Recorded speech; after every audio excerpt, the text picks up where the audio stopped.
Hello everyone, Susan Campfield here with SueStampfield.com. Welcome to my stamp room. Come on in, we're going to create together. We're going to make a beautiful card tonight. I'm so excited to share this with you. It is one of my favorite go-to fun fold cards when both sides of the paper are beautiful together. So I'm excited to share it with you, and this will work with any of your pretty papers as long as the two sides coordinate. So let's go ahead and get started. Quick reminder before we go to that, I do send out free project sheets that match up with some of my videos. If you're not currently subscribed to those emails, you can go to SueStampfield.com, click on free project sheets to subscribe, and you'll be all set. So let's go ahead and start creating. I do want to tell you I'm pre-recording this video. I am down at my mom's helping her out with some things. I'm probably driving back while you're watching this video. I'll probably get home late Tuesday night, but let's go ahead and make the project. All right, I'm going to go to the desktop here. There we go. It's sunny out. I'm not usually used to doing a video when it's sunny out, so hopefully no sunbeams will get in our way here. So we're going to use a gorgeous paper for this card. This is the Beautiful Gallery Designer Series papers. I pulled out the florals here to show you. I love, love, love flowers, and so I love how this paper has some beautiful florals in it, but it also has a lot of pretty scenery. Let's grab this one out here with the house and the farm kind of setting. There's definitely ones that could be good for masculine cards in here or sympathy cards. They really do look like paintings. They're absolutely gorgeous.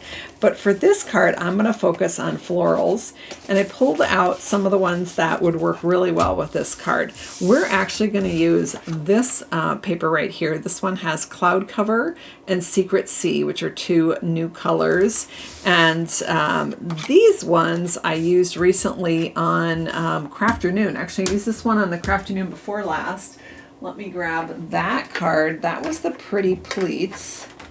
So that was this one. This is from the March Crafternoon, not Pretty Pleats, the Pleated Prism pop-out card. So when you open up the card, you can see that intricate prism that pops out on the inside. And so that was from this beautiful paper.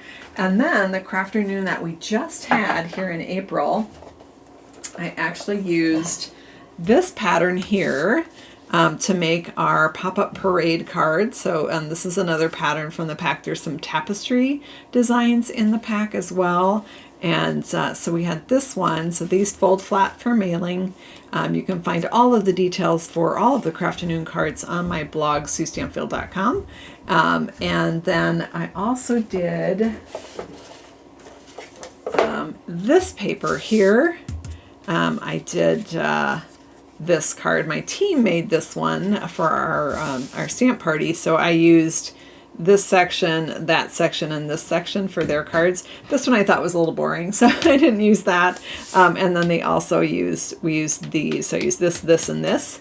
Again, this one came out a little boring, so I focused on these other patterns for that one. So those are just some other ideas with some of the papers. I used Basic Beige for this card. For the card we're going to make, since we're using this pretty paper here, we're going to use Cloud Cover. And this card I'm showing you, I actually used for a swap I was in for the Stamp Share for Leaders group. And so let's go ahead and where's my paper trimmer? Here it is. Found it. Take a sip, everyone. Let me know what is in your cup this evening. I don't even have my water in the room, and I'm already thirsty, so take a sip for me, please. We're going to go ahead and cut our paper. This is 8.5 by 11 paper, and I'm cutting it at 5.5 inches. Okay, 5.5 inches. And then I'm cutting it at 6 inches. All right, so 5.5 by 6, and I want to score that at 4 1/4. So I'm going to line it up here at 4 1/4. Get my scoring blade, and am I in there straight? I think so. Always a good idea to double check that you're straight, right? All right, so there is our card base. I know a little bit odd looking, but no worries, we're gonna get there.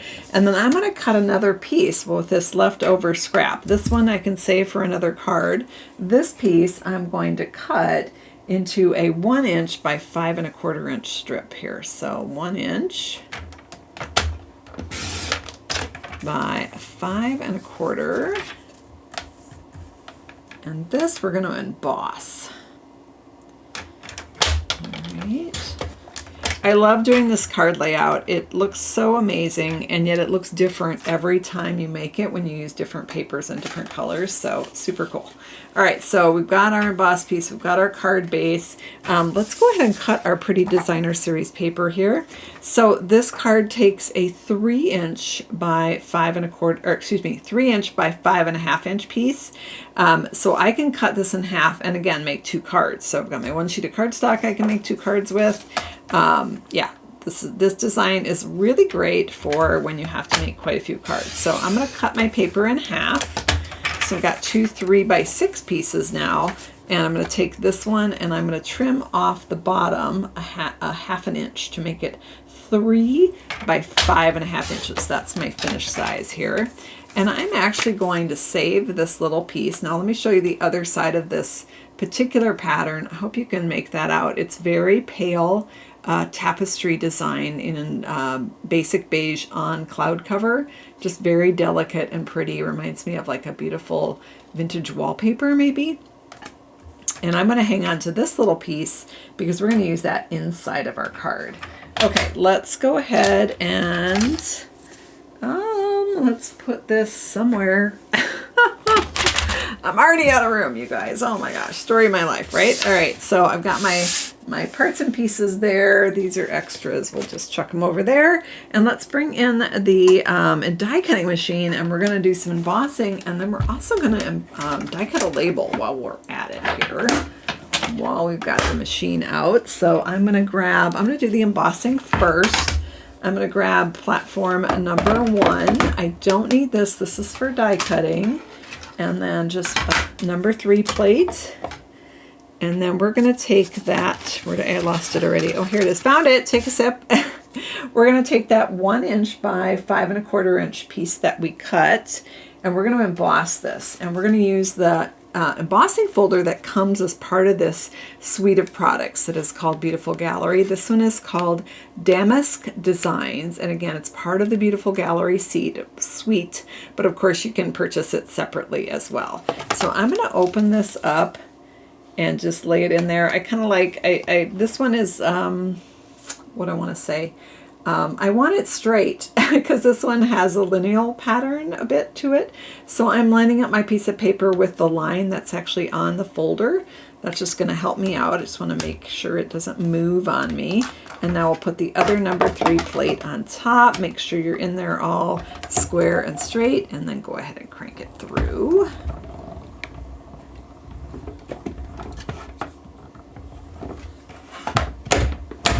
Okay, a clunk.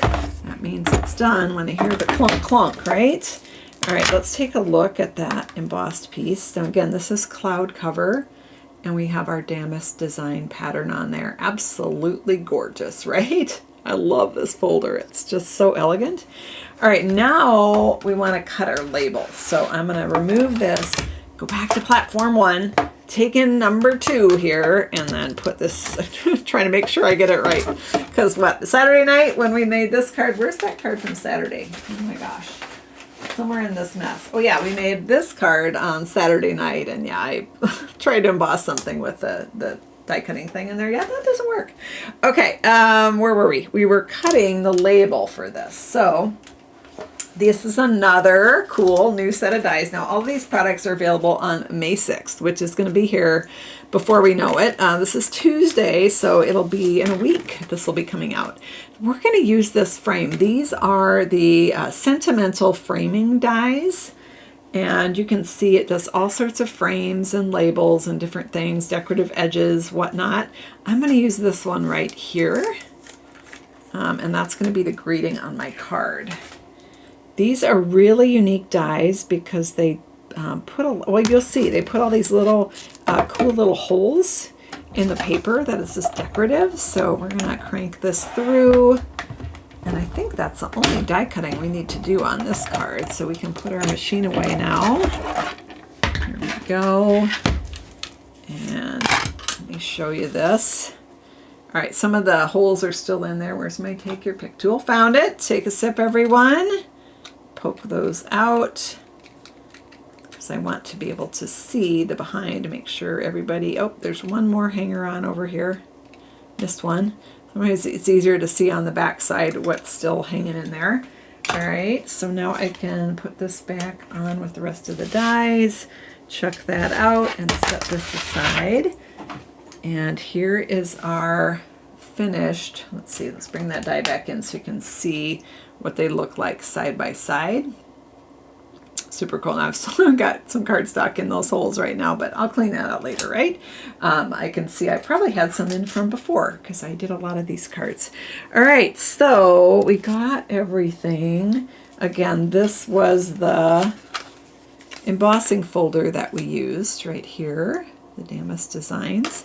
All right, so let's go ahead and put our card together. So I need a bone, found it. Bone folder was just sneaking out from under the edge of my pile of stuff on my desk. Okay, so I've got that creased well.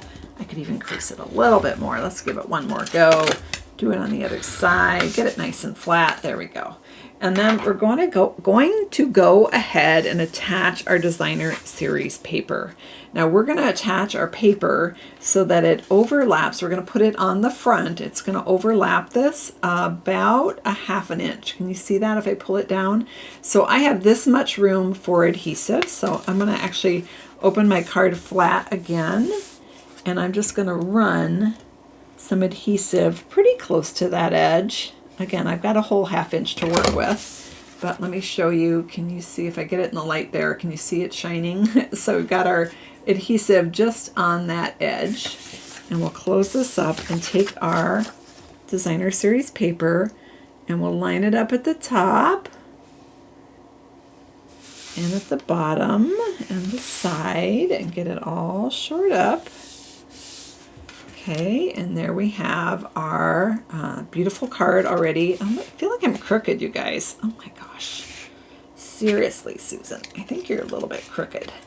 I'm feeling a little bit crooked today. There we go. That feels straighter to me. Okay, so we've got our pretty paper on the front, and then when the person opens the card, they can see that other beautiful side of the paper inside. How pretty is that? So let's go ahead and take that embossed piece. This was again 1 by 5 1/4, and we're going to adhere that on right there in that gap, and we're going to just center it so that there's some spacing on the same amount of spacing on the top, bottom, and sides. Top, bottom, and sides. Yeah, I got them all. Okay. So where we've got that, tilt it in the light, you can see that pattern a little bit better. Super cool. All right, we're ready to do our greetings. So I'm going to use another stamp set from that suite of products. That one is called Beautiful Motifs. And I love this cool tapestry design. I'm going to use You've Been on My Mind. Now I am using, oh, got a dog hair on there. Okay, let's get that off. I am using Cloud Cover, but there is not a Cloud Cover ink right now. There was, they had trouble, Stampin' Up! Had trouble. The color shifted on that ink pad, so they are redoing it, remaking it, but it would actually be too light anyway. It would be beautiful. You could do an embossed in gold greeting. I'm actually going to stamp it in Secret Sea. That's what this color is here. So I'm going to go ahead and ink up this stamp that says You've Been on My Mind. And I'm going to stamp it on my label. I'm going to pull it towards me, you guys, so that I get it somewhat straight. Would be awesome. And I feel like I'm zoomed way out. Let's zoom in a bit here. All right, so let's go ahead and stamp that. Hold my breath. There, that's pretty straight. All right, and so that is going to go right here. I'm going to pop that up on dimensionals there. Let's grab a couple of those. Didn't even have to dig for those. They were right on my desk. just sitting here ready to go. I'm going to put a couple dimensionals on the back of that and peel those off. Still have dog hairs. Oh my goodness. Let's get that off the card. All right, and we're going to go ahead and just I'm kind of staggering it across the edge here. You could put it wherever you want. If you're using a different part of the paper, you might want it up higher, you know, not to cover up a rose. You can decide what looks the most attractive with whatever pattern of paper you're using. I'm going to put it right there. And then we're going to add some embellishments. Is anyone shocked by that? No, probably not. First, let's do our inside of the card, though. So for the inside of the card, I'm going to use a piece of basic beige. And this is 3 by 5 1/4. And I'm going to stick that inside. Can you see how well that matches that designer paper? And if you remember, when we cut our paper, we had this little leftover piece because we cut it down to 5 1/2 for the front of the card, and it's 6-inch paper. So I'm going to stick that on there for just a little extra something something. I'm going to leave this card blank because with the "You've Been on My Mind" on the front, this could be a birthday, it could be a sympathy, it could be a get well soon. It really could stand for many different occasions. And you could put it on the left, you could put it on the right. I'm going to put it on the left here. I don't know, whatever. And then we'll go ahead and we'll stick this on. And this is that little 3-inch by 1 1/2-inch leftover piece that we had. And I'm going to put that right here. I'm going to leave a little bit of the basic beige showing at the bottom there. And then it's all ready for me to customize that with my greeting. Let's go back to our front of our card here and let's add some pretty things just for a little something extra. Now there's some beautiful basic beige ribbon that's in this suite. If you're a ribbon fan, you absolutely could put ribbon on there. I'm actually going to use the antique pearls. These were part of the storybook suite that came out in the spring and they're still available. And I'm going to just add 2 of these. Now there's large, medium, small, whatever. I'm going to do a large one and a medium one here. And I'm just going to kind of stagger them. You could certainly add another one if you wanted to do 3 of them. Totally up to you. But I'm just going to add 2 there in that corner just for add a little sparkle and shine, right? And there we did. We have it easy peasy, right? There we have our card. I hope you can see how you could substitute, gosh, any different paper, pattern, whatever. As I mentioned, this pattern, this is our pop-up parade card from the April Crafternoon, but like this pattern would be pretty on this with this card. I don't remember I think on the back of this paper, what's on the back of that pattern? On the back of that one is just like a watercolor wash green. So of course I would probably use either basic beige cardstock for this one, or maybe Mossy Meadow would be pretty. Old Olive even maybe. It might be a little too green. Or I think this pattern would also be lovely with this card. So lots of options, right? So I hope, let's bring our measurements in. Oh my gosh, I almost forgot, Mary. All right, now the only thing I don't have on this is that little leftover piece. You know what, I'll write it there. Let me just write it at the bottom. So we're being thorough. I want to warn you, I have really sloppy handwriting. So I'm just going to put DSP, a 1/2 inch by 3. Okay, for the inside. I left that off my measurements, so sorry about that. Okay, there you go. If you want to go ahead and take a screenshot of those measurements so that you can go and make this card. Make a bunch of these cards, and just make sure you're picking a paper that has both sides kind of coordinate and both sides look nice. Sometimes the other side of the paper is completely different from the front side. So for this particular design, it is really helpful to have one that, kind of coordinates with the colors of the card base and the front of the card. So like this one does. Awesome. All right. Well, that was kind of a short one tonight. Thank you so much for hanging out with me as always. I hope you have a great week. I will be back live on Saturday night at 7:30 Central Time. Hope to see you then. And happy can't even talk. Happy creating, everyone. Take care. Bye-bye.